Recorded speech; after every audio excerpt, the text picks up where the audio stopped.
Bom dia, eu sou Renan, tenho 14 anos, nasci aqui, filho de José Ramon e Cirlei, e eu estava assim, né, Mateusão chegou para mim e falou: Renan, você fala lá na frente, no mês da juventude? Aí eu falei: falo. Aí depois ele falou: fala sobre comunhão. Aí eu falei: beleza. Vou discordar, não, vou falar sobre o que eu quiser. Aí eu estava procurando lá em casa, e o texto dessa manhã é 1 João 1:3.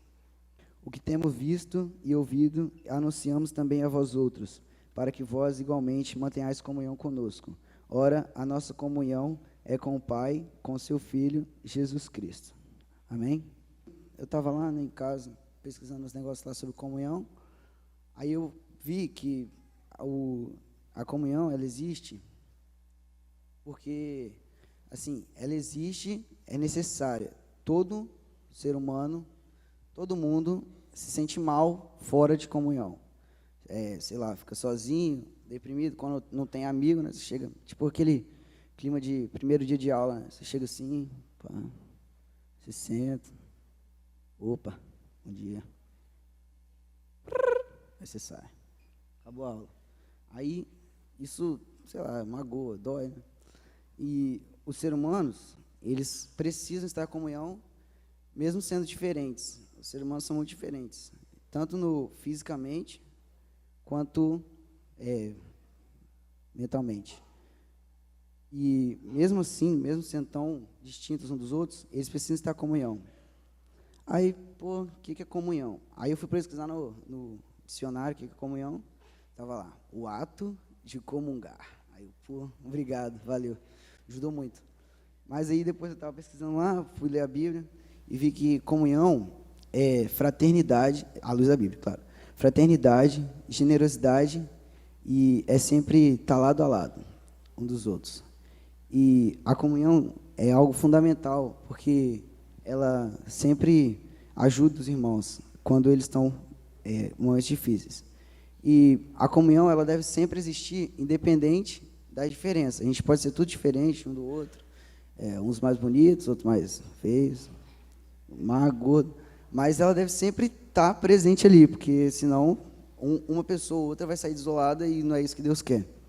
Mas aí, estava lá como lidar com as diferenças. É uma coisa bem difícil, porque você pensa uma coisa, seu marido pensa outra, assim, sobre algumas coisas, claro. E você quer sempre ter razão, seu marido quer sempre ter razão, seu irmão briga irmão. Mas como é que podemos lidar com as diferenças? Simples, buscando um bom relacionamento. Não tem coisa melhor do que um bom relacionamento para ter uma boa comunhão. Aí, eu estava pesquisando lá uns pontos sobre como ter um bom relacionamento. E um dos pontos é a verdade. Porque a verdade, ela precisa existir pelo mais ato de confiança mesmo. Porque você pega lá, pô, mano, meu pai está separando da minha mãe. Não está acontecendo isso não, gente, calma. Mas meu pai está separando da minha mãe, mano, pô, está feio lá em casa. Aí você pega, pô, conta para ninguém não. Beleza, tá de boa, fechou. Aí chega no domingo, pô, mano, seu pai está separando? Ué, não contei para você. Ah, não, foi fulano de tal que me contou. Ah, beleza, maneiro. Aí passou um tempo, pá. Aí você está, sei lá, entrando em depressão. Aí você chega para essa pessoa, aí a pessoa, e aí, beleza? Tudo bem? Tudo. Você não vai falar, porque você não existe mais confiança. Porque o momento que era difícil da sua vida, a pessoa saiu espalhando assim quando você queria que ninguém ouvisse. Outro ponto da verdade também é que ela nos aproxima de Deus. Deus é o Pai da verdade. Não sei se conhecem isso. Mas o pai da mentira é o diabo. Então, inimigo sim, pá, contrário. Ele é o pai da verdade. E quando a gente mente, é uma coisa assim, a mentira é uma coisa, na maioria das vezes, bolada. Às vezes chega alguém aqui, mas fiz não. Ah, tá bom, beleza, maneira. É uma coisa assim, na hora, às vezes você nem pensa muito.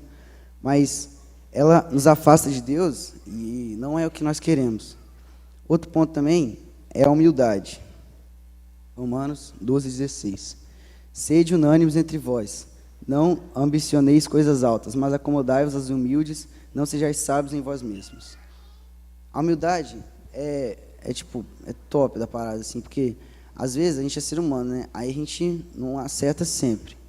A gente erra. E lá em casa já aconteceu muitas vezes de alguém errar e o outro falar, não, você está errado. Ele fala, não estou errado. Não, pai, você está errado. Não estou errado. Não, pai, você está errado, pai. Eu vi no Globo Esporte que o jogo do Flamengo é 4 horas. Não, é 6h30. Aí eu ligo a Globo lá, pá, aí aparece lá, fala, jogo do Flamengo, 4 horas. Aí eu olho para ele assim, eu falei. Aí ele, não, é que eu confundi errado aqui. Mas ele não aceita. Agora ele já tem melhorado bastante, mas antigamente era assim. Mas antes, ele não aceitava que, às vezes, ele errava. Mas, graças a Deus, tem mudado isso. Outro ponto também, muito importante da humildade, é que sempre quando, às vezes, você vai estabelecer um relacionamento, chega alguém na igreja, ou, sei lá, não precisa necessariamente ser na igreja, mas principalmente na igreja. Aí chega lá, chega uma pessoa diferente, aí a pessoa, às vezes, tem uma classe social mais baixa que você, e às vezes você pensa, nossa, eu sentado com essa pessoa, nunca, cruz credo, nem a pau. Mas aí você tem que pensar que Deus, ele morreu para todos, Jesus morreu para todos. Então, se aquela pessoa que chegou na igreja, que não gosta das mesmas coisas que você, que é diferente de você, você tem que amar do mesmo jeito. Isso é uma questão de humildade, porque na maioria das vezes as pessoas falam, não, esse aí eu não sento junto porque ele é botafoguense e eu não. E às vezes isso é uma questão besta, pura questão de orgulho, porque o cara é flamenguista, fanático, tá? E a gente devemos sempre ser humildes. Outra questão é o suportar. Suportar Efésios 4:2.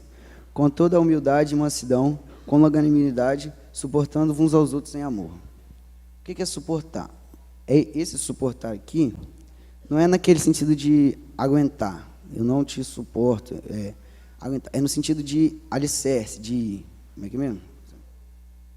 Alicerce. Sustentar, apoio. Obrigado, valeu. É nóis. Apoio.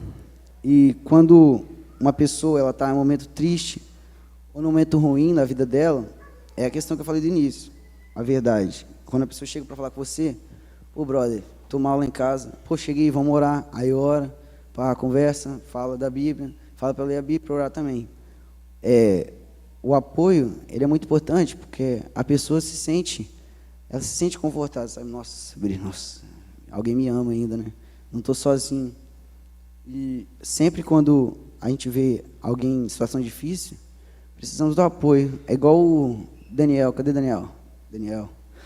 Está passando um momento difícil, ia ficar sem trabalhar, sem ganhar dinheiro. Aí alguém, não sei quem foi, pegou o dinheiro e fez uma vaquinha para pagar o salário dele. Isso é o maior exemplo de suportar, porque o Daniel está passando ainda um momento difícil, ele ia ficar sem trabalhar, e talvez passando uma crise, né? Ainda mais o Brasil está passando uma crise, e esse gesto foi muito bonito de quem fez, não sei quem foi, mas foi muito bonito. Outro ponto é o amor, Romanos 13:9. Com efeito, não adulterarás, não matarás, não furtarás, não darás falso testemunho, não cobiçarás, e se há algum outro mandamento, tudo nessa palavra se resume: amarás o teu próximo como a ti mesmo. O amor é uma coisa fundamental, né? É a chave, é tudo assim. O amor, para você ter um bom relacionamento, chave, Então, porque o amor, como a ti mesmo, como você mesmo, se ama para ter amor com os outros. É muito difícil você amar os outros a si mesmo, porque eles são diferentes, como eu falei no início. E sempre quando você vê alguma pessoa que te ofendeu, que te magoou, ou que é orgulhosa, e você tem que amar ela como você mesmo, amar como você mesmo, como Deus mandou. Isso é muito difícil, porque o amor como a nós mesmos, o genuíno, ele exige muita, como é que é mesmo que eu falo? Sabe? muita generosidade da nossa parte, porque é uma coisa complicada. E sempre para o amor, esse possível só é acontecido através do Espírito Santo. Como diz em 2 Coríntios 13:13. A graça do Senhor Jesus Cristo e o amor de Deus e a comunhão do Espírito Santo seja com todos vós. O Espírito Santo, sabe, a Trindade lá, ele nos conduz a ter amor com os outros, porque Deus nos amou primeiro. Ele teve um gesto muito bonito de mandar seu único filho para morrer na cruz por nós, por amor. Então, o mínimo que a gente podia fazer é amar os outros também, porque nós somos feitos na imagem e semelhança de Deus, para imitar um pouquinho. E o amor com o Espírito Santo, para nós termos comunhão com os irmãos, nós precisamos ter comunhão com Deus. Por isso que existem dois tipos de comunhão: a comunhão com Deus e a comunhão com os irmãos. A comunhão com Deus, nós só conseguimos ela com a busca constante. É muito difícil, porque eu falei lá no início que comunhão é andar lado a lado, né? Aí tem aquele exemplo do Deus está aqui, aí cada vez que você peca, você vai andando para longe. E é exatamente isso que acontece, porque quando você está em comunhão com Deus, você está lendo a palavra lá, orando todo dia, buscando mais e mais, mesmo que você peque, você vai saber que aquilo é errado. Porque às vezes as pessoas pecam e não reconhecem isso como erro. E quando você está buscando a palavra, quando você está cheio da palavra e da oração, conversando com Deus, um diálogo, um relacionamento, isso sempre nos ajuda a errar menos. E se errarmos, a gente já sabe o que fazer, que é reconhecer esse erro e pedir perdão a Deus. Com a comunhão com os irmãos, com Deus, nós conseguimos ter a comunhão com os brothers aqui da igreja. Porque a gente pega os irmãos, todos estão buscando comunhão com Deus, né? Então, eles vão se unir automaticamente por um mesmo propósito, que é buscar a Deus. Então, quando temos comunhão com Deus, todo mundo aqui, automaticamente entramos em comunhão. Porque quando você vê uma pessoa passando por necessidade, ou uma pessoa passando por um momento difícil, você é comovido a ajudá-lo em gesto de amor. E existem algumas vantagens em se viver em comunhão.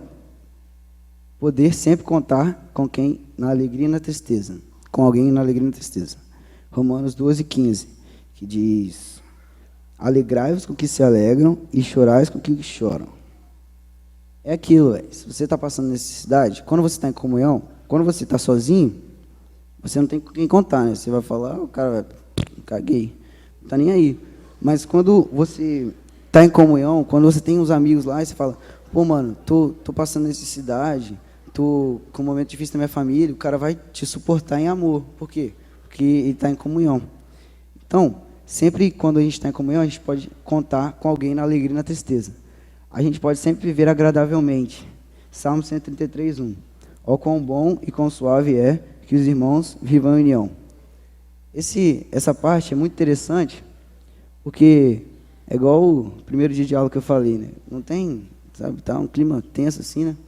Quando ocorre alguma coisa pesada, viver agradavelmente é aquilo que o Hélio faz. O Hélio, beleza, Hélio? Maneiro. Chega assim, todo dia, tô chegando na igreja, às vezes eu tô triste, assim, pô, o Flamengo perdeu. Aí o Hélio chega, e aí, mano, beleza? Ué, uma mãozinha. Aí eu falo, e aí, pá.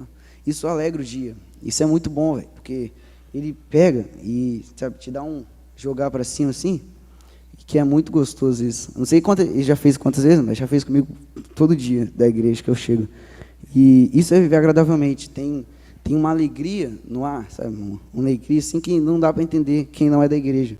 Porque não entende que Jesus Cristo salvou a gente e quando temos um único alvo que é Cristo, entramos em comunhão e assim vivemos agradavelmente. Outro ponto é aprender a ser bondoso com os outros. Romanos 12:20.